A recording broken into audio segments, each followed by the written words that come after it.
It's time for the Fan Connection presented by AT&T. Every week we invite you, the listener, to connect with us by submitting your questions. At AT&T, connecting changes everything. And on USLNT, our connections with you will help grow the game. It's time now for the AT&T Fan Connection. JR, how are you? JR, under the weather. I'm not well. I am not well at all. I mean, every time we have to deal with Landon, we're not well. This is how it goes. You know what, dude? You know that Maine shirt, when I went to Maine after that, I got sick too. So I think it's a Portland Hearts of Pine thing. I also got a hat. Oh, there we Look go. how cute it is. It's very Did they Where's Waldo? send that to you, JR? No, I paid good American dollars for That's this. amazing. Hey, Good. Gabe Hoffman Johnson, I know you're listening. I can't believe you made her pay and didn't No. No, she's a supporter. That's how it works. She's a supporter. I know, but amazing. come on, dude. It's good. It's good to Alright. support your friends. He's gonna feel guilty now. I really want to go up there. We have family friends who live up there and Definitely. used to work for the Beaner.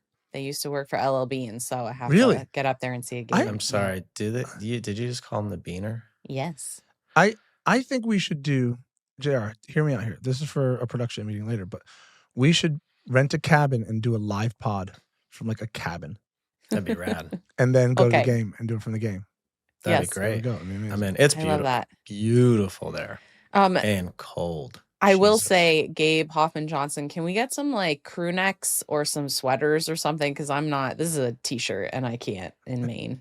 even in the summertime, it's a There'll be little chilly sweaters. up there. No, Yeah. it's chilly. Okay, we have a lot of things to get through let's today. go. Go Let's on. start with some comments. Mm-hmm. This first one is just a little factoid.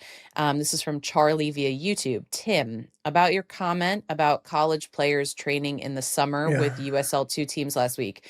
NCAA regulates that you can only have a max of 5 players from one college. In other words, you're going to have to spread your roster over 5 to 6 USL2 teams. They will get training, but not all together. No shit. The NCAA regulated something. I'll tell you this. I don't think they want soccer to be very good because they these don't. coaches, like a college coach in America, sees his players like for 3 hours a year. You don't get time. It's actually ridiculous. You don't get time to train your players. It's ridiculous. So okay, I'm sure they regulate it, and I'm sure it has to be spread across. But like, who knows? Yeah, fair. This one is from Parker via email. The listener questioned last week about why the guys hate Arsenal so much, and the responses to that question peaked as a referee. These sentiments are exactly how I and almost all sure. referees feel as a referee. Mhm. Why would a referee care at all about who wins the match? If somebody makes a dumb foul in the penalty area, we call a penalty kick. Mhm. While there is a ton of gray area in the nitty-gritty of decisions, bias isn't involved. Also, the teams only remember missed calls that went Totally. against them and have no memory of the ones that went in their favor. It's so true. It's so And- true. And the funny thing about it is like, that's like a real narrative. When you talk to like, I don't know, particularly Premier League fans, they go so hard. Oh, this guy doesn't, and they remember everything the person didn't like do for them. And you're just like, it's not like, just stop. But It's like that in the NFL with Patrick Mahomes. It's just like this narrative that like the refs are giving him every call and Totally. the league has like wants him to, and I'm like, just shut up. Yeah. Dude. Like, God, it's so ridiculous. Yeah, she's right. I also just think that, like, no matter what your job is, I hope people take pride in doing it well. And so I would hope that the referees also just want to do their Totally. job well. So Yeah. The- And the if they- one- by the way, they make mistakes, they get fired. Of course. Like that's The one caveat to that, I would say, but this uh-oh. no, it debunks the myth, is like, do I think referees are swayed by big players, big I was moments, and big just gonna teams? say the Yes, I same do. thing, I Tim. do. Yeah. Yeah. Right? But here's what I would say. The only people that complain about refereeing decisions are the big teams. So I'm like, wait, you're getting the calls anyway. Mhm. Like LD, have you ever spoken to a Liverpool fan? If you've ever try not spoken to. to a Liverpool fan, I'm sick, w- guys. the world- Can't you I'm be not- nice to me? I lived and played there. The world is against them. Against them. And Mhm. That's yeah, true. but you're Liverpool Football Club. That's Look, true. look at all the things you get. But the world's Yeah. against them. Anyway, yeah, here we Right. go. The world is against us. Mhm. That's Every right. time we go somewhere, they treat us horrible. It's Mhm. awful. No, yeah, and you had Yes. nothing to do with that. Nothing to do with that. No, just No, I just saints- live over saints. here in America trying to do my job the best I can. Okay, here we go. Some questions. This one is from Ben via email. I'm curious. Oh my God, I love this. I'm curious if you could do some more digging into the Rapids coaching change. Why would the Rapids hire Chris Armas and then fire him after 2 seasons that weren't that bad? They didn't really give him time to implement his system. Was this a power struggle like you talked about on last week's episode? Is Matt Wells just going to go along and coach? He sounds like someone who wants to be in charge and doesn't have any experience with the MLS roster model. As you said, he's coming into a club with limited resources. Did Armas choose to leave because of the club budget restraints? I think that's a good question. From what I think I know, um, there was I think they were apart on numbers, let's say that. I think from a contractual standpoint in terms of compensation. I believe that. And then from there, and you'll have to do your own homework, I think there was some miscommunication between parties, club, player, agent, agent, club, player, that sort of triangle. I think there was some miscommunication, or maybe And Armis, remember, he had a bad press conference at the end, and that didn't help. And I think I don't know. I would be shocked if Chris Armis, who desperately wanted to be a coach, got a job in Toronto, didn't go well, went to Colorado. You only get really 2 chances, maybe 3 as a coach. If you get fired 3 times, you're not coaching again. Like, you're really not. And I would be shocked if he on his own will said, I'm not dealing with this, unless there was some personal reason or family reason, or it was so untenable that he just said, I'm not doing it. I don't think he would have just left. That's my opinion. and I can say with experience, Colorado isn't that type of place where things become untenable. I think I never got that impression either. So anyway, it's a good question. Yeah, to your point, when you start to get 3 fires on your CV without tons of success, I think that gives you a mountain to climb. Look, I think Chris Armas is a good coach. So the likelihood is he'll get another opportunity probably in the MLS, if not abroad, if he wants it somewhere. So at what level, I guess we'll see. Okay, this next question is from Josh via email. Did either of you ever see yourself as a professional in something other than soccer, or were you soccer all the way? As in athlete? Is that? Yeah, like another sport. Oh. I'm still waiting on my NBA 10-day contract. Like there was a time Tell where your boy Jason Kidd to get I could do it. I could have done a job at the end of a bench for 10 days. I could have been a hype man for 10 days. I never, because I played all sports, but not competitively, but I would play soccer competitively. But when I got home from school, it was baseball, basketball, football, hockey, roller hockey, and anything but soccer, really. So I played all those, but not competitively. I always wanted to play baseball and tennis as I got older, but it was, that train had left the station, and I was all in on soccer, but I would have loved to have played those sports too. I also think there's like 0.5% of the athletic population that can do both sports. The ones you hear about are obviously the 0.5%. Mm-hmm. But I was really good at basketball. But could I have played at any other level? No, not really. Right. So it's so hard. Although, Tim, I would say if you had started at 3 years old and you were all in on basketball the way you were soccer. Sure. But I'd have maybe made it 100%. But I would have not a star or whatever, but maybe made it. I would have put the 10,000 hours in. Right. So that's my point. Yeah. People totally. ask me, they're like, well, you were just born to play soccer. I was like, I could, if I played tennis from 3, with all the things that I have going, the dedication and the work ethic and all that, I would have been a tennis player. Definitely. That part. Yeah.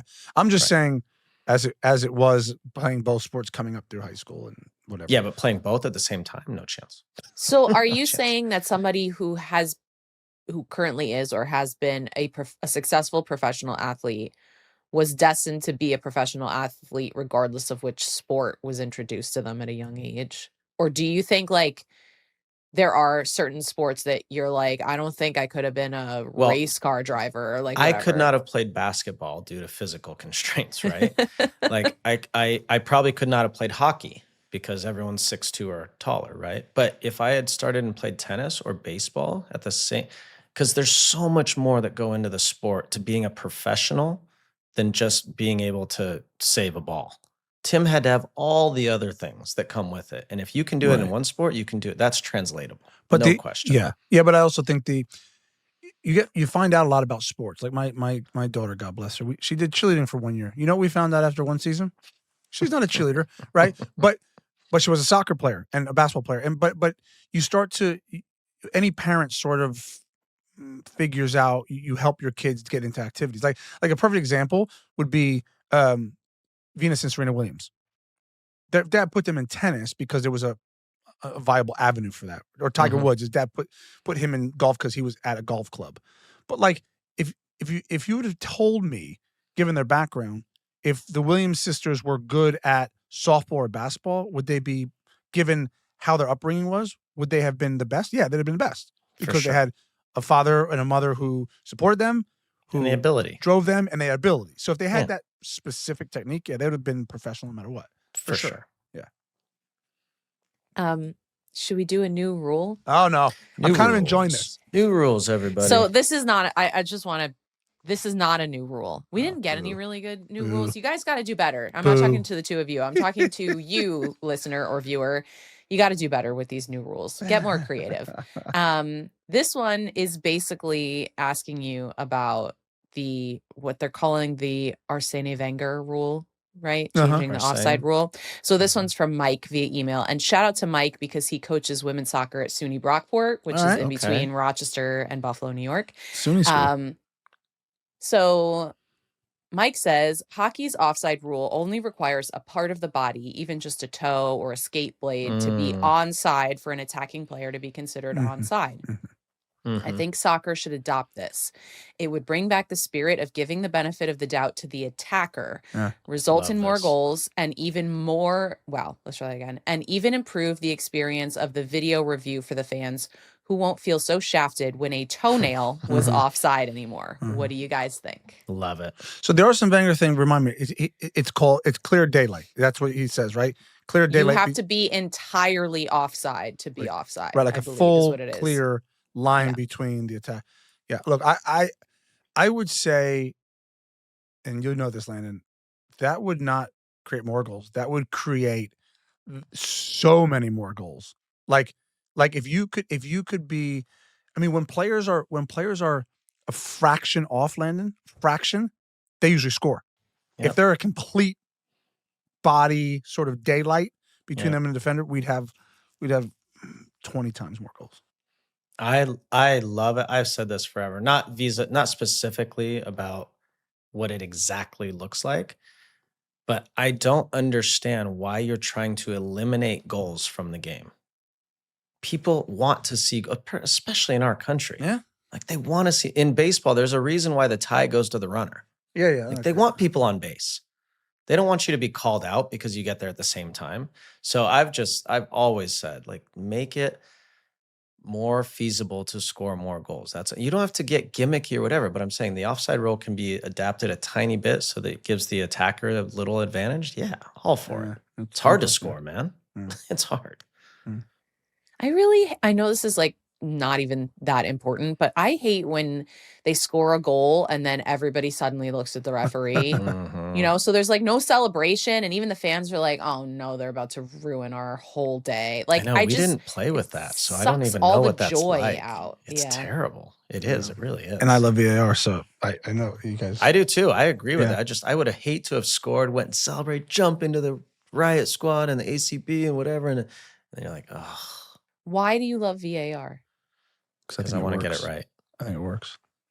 It gets it right. I know how hard it is to score, and if a goal got called back or if got called incorrectly, I'd be livid. If it was a good goal, I'd be livid. Yeah, I don't know. I like it, but I also think you probably need to, like, given what you're saying about celebration, you almost probably have to, like, allow the team to go celebrate again. I know it sounds crazy, but like if everybody's like, if it's one of those long ones where everyone's like walk back to the center circle, we're like waiting. If he blows for a goal, get down the other end. You get a minute to go. It's celebrate. like NFL, You're right? allowed In the to take NFL, your shirt off. No yellow card. Yeah, totally. Actually, if it's a VAR and it's allowed, you should get to take your shirt off. That'd be great. as somebody, and you guys know I'm such a perfectionist about the show to an annoying degree. I also want to get things right, but I just feel like at some point, like, isn't human error part of No. what makes the game a game? No, No, I mean, if you can eliminate it. we're gonna eliminate. We And should have agree- VAR on we this agree show. You're obsessed about. What was we the- should what- VAR? What was the show that Around the Horn with? Was it Yes, where they had they like would do errors at the errors end. at the end? Yeah. Yeah. Well, No, then we'd have I too would many have to errors. come in here and let Landon know that he earlier said that Connor Bradley was hurt over the weekend. He wasn't. That was Thursday. There's an error. Yeah, it's an error. It's probably time to go, JR. Just a reminder that you can send me your questions or your new rule. Please get creative. Don't let me down. To feedback@unfilteredsoccer.com.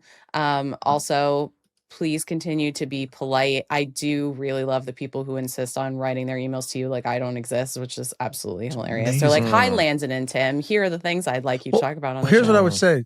This isn't about you, JR. It's not about you. No, it's not. It's It's a not Tim and about Landon me. show. And, one of these days when this head cold just takes me under, it'll be someone else reading these emails anyway. So it's not No, really it's true. that relevant. It's true. Just send them to All us. right. Just send them to us. It is about you. And JR, feel better. Feel better, JR. Thank you.